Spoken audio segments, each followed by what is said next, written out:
A news roundup from a busy week. The UK government's official advisory group comes up with an ambitious proposal for how the country could reach net zero climate emissions by 2050. Extinction Rebellion celebrates a huge victory that nobody else much cares about, while showing once again that it's possibly not the positive agent of change that some people think. My name is Mallen Baker. This is the Mallen Baker Show for Changemakers. Lots to talk about this week, so much happening.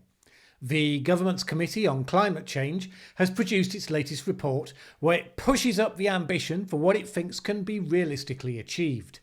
Specifically, for the first time it identifies a route to net zero CO2 emissions, which it believes can be achieved by 2050.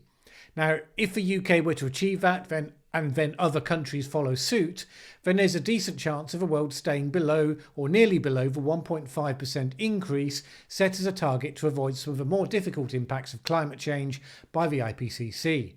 The author of the report, Chris Stark, said this report would have been absolutely inconceivable a few years ago. People would have laughed us out of court for suggesting the target could be so high. And that, of course, is absolutely true. The main factor is the huge drop in the cost for renewable energy and the progress others have been making on solutions in different areas. Now, the plan assumes a substantial shift in government policy and the investment of some serious money in programmes to make systemic differences.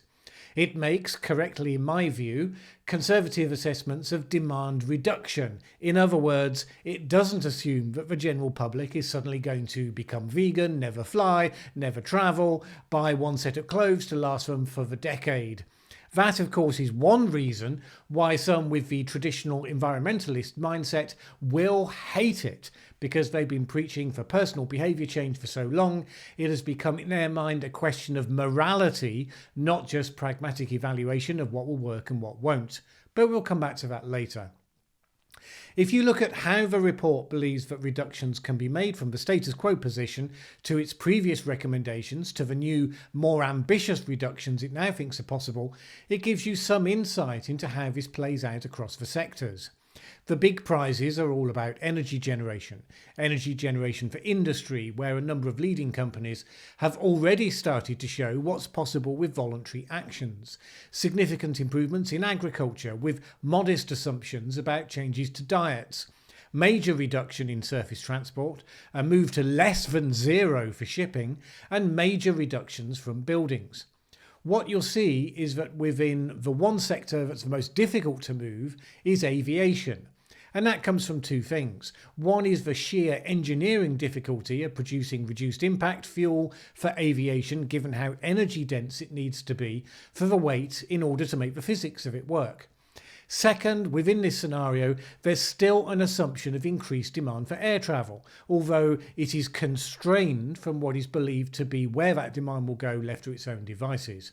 And that makes sense. Air travel is a high value benefit to society. It's hard to reduce emissions, at least in the short term. So you have to balance that by making the bigger reductions elsewhere where you can.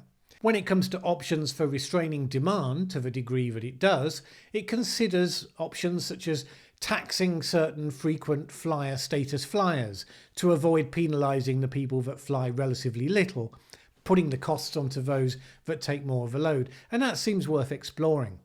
The key question is whether the government will accept the report and its recommendations in full or only in part.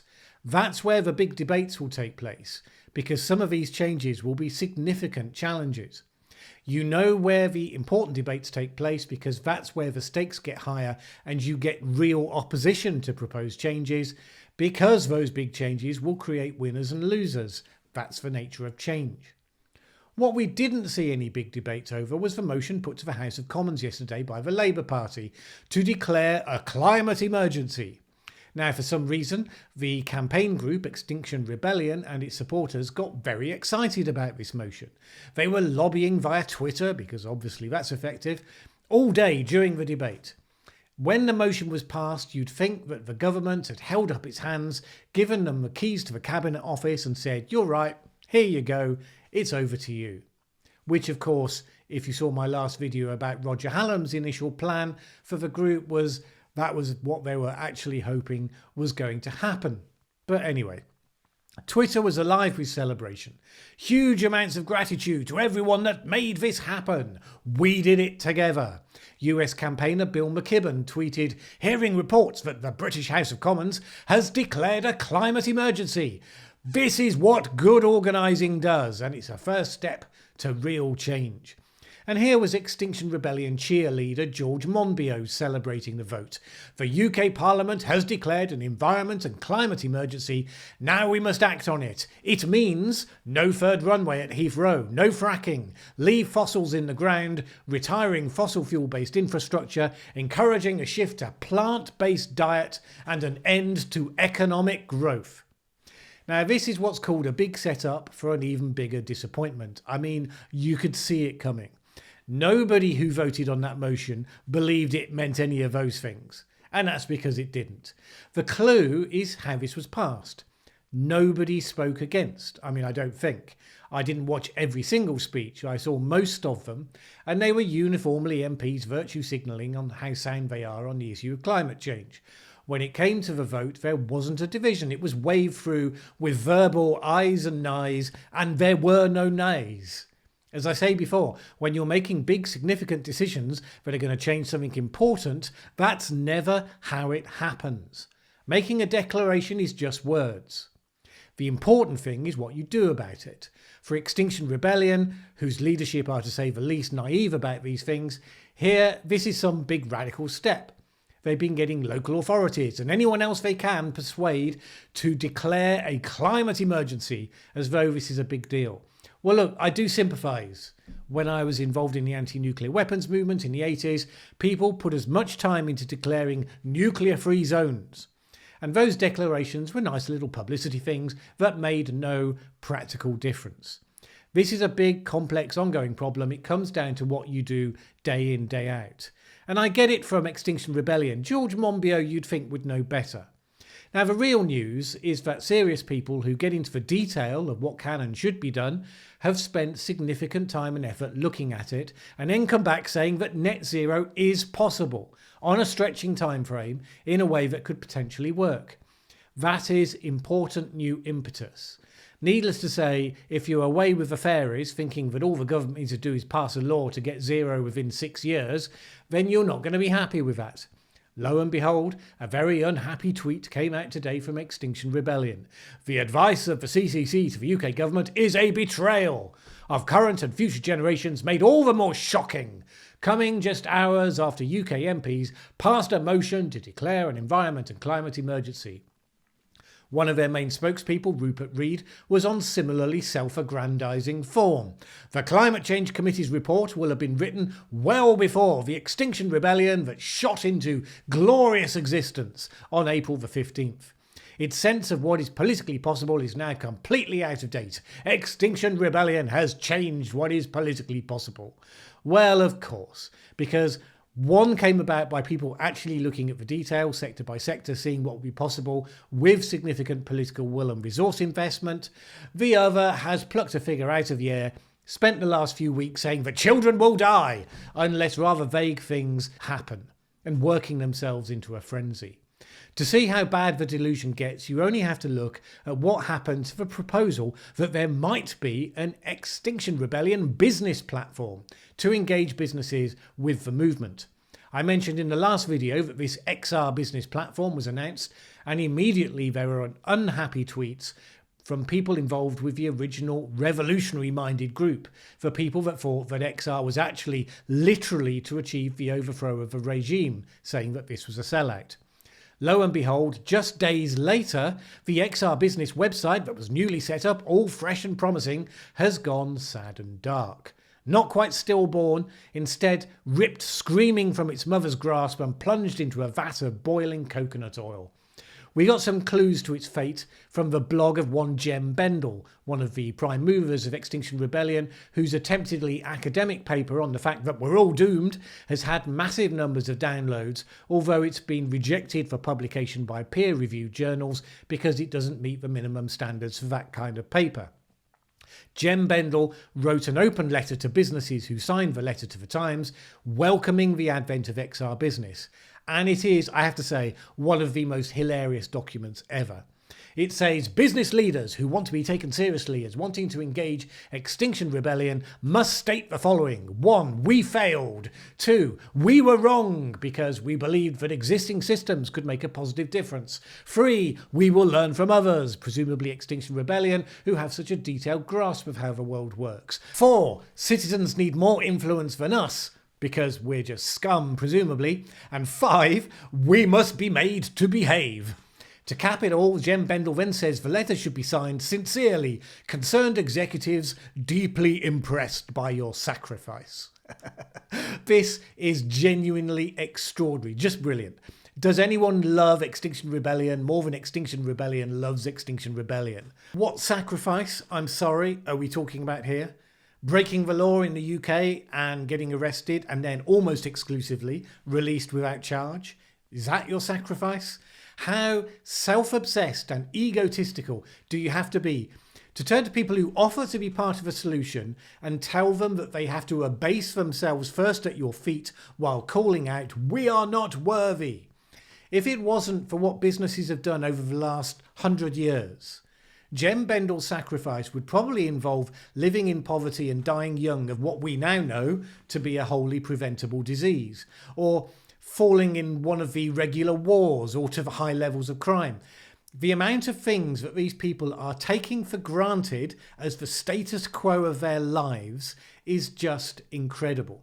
Now, we have lots of problems to face that have been caused by our success. But this thing about demonising the people best positioned to help us solve the problems is the worst kind of stupid. I mean, really.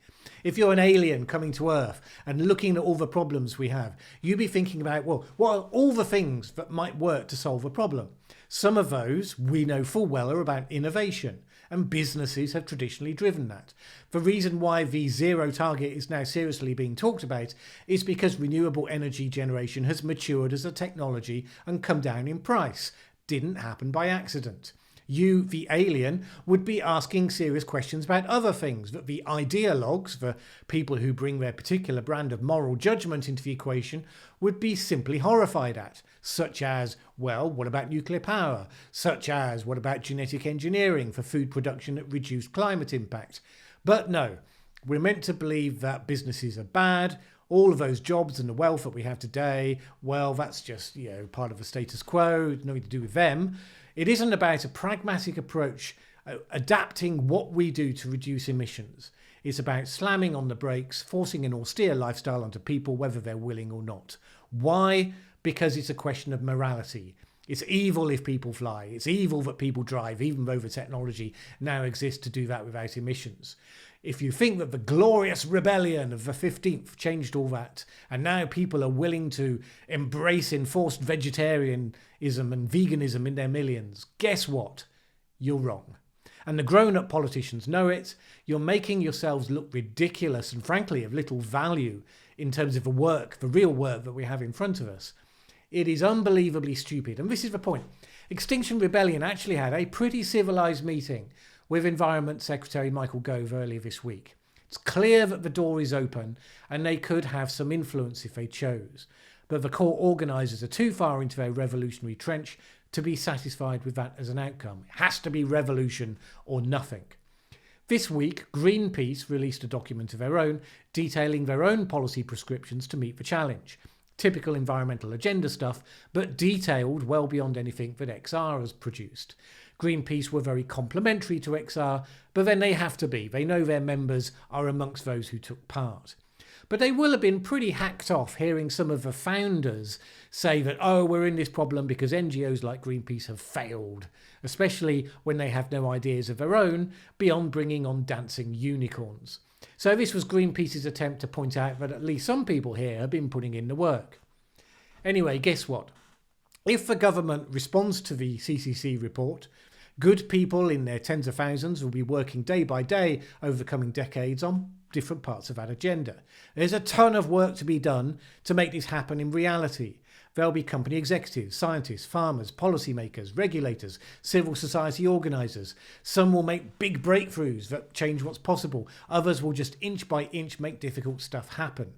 Now, if you're a young activist, you could aspire to be one of those people, get paid, have a successful career, and become at the same time one of those key problem solvers.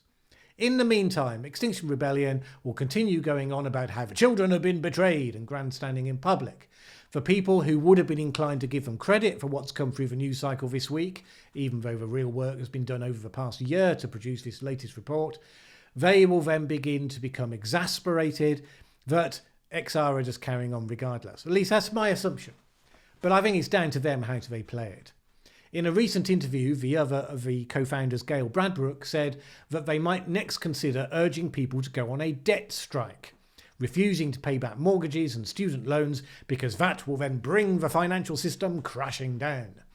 Firstly, that shows you once again the real agenda, which is about bringing down the system, not about climate change. Secondly, it's not going to happen. You might persuade a bunch of people, mostly young people with nothing to lose, to be arrested in the UK where it doesn't mean a whole lot. But you will not persuade people to have their family homes repossessed, and student debt only needs to be repaid when you're earning enough anyway. And what are you actually saying here? That if you borrow money to be able to buy a house, that you shouldn't have to pay it back? Because we think the state should just allocate houses based on our green points? If you get a degree that costs society money to give you, because someone has to do that for you, but that degree that gives you higher earning potential in the future, then that should just be handed to you because everyone else should pay, but not you. What a fantastic vision of society that is. Anyway, that's enough on that for this interview. Last week, I spoke to David Grayson, author of the book Take Care, How to Be a Great Employer for Working Carers. 1 in 6 working age people in the UK is actually also caring for a parent, a sick child or a partner. Now, I admit here there was a lot in that discussion I didn't know and had no idea about. You can hear that on the podcast, see the link in the description below, and there'll be an excerpt from the video of that interview on this YouTube channel appearing at the weekend. If you think the conversation in this video is useful and interesting, even if you don't agree with everything, then subscribe to this channel and let's create ongoing discussions about important issues and how good people can become change makers to make a difference to their communities and to their world.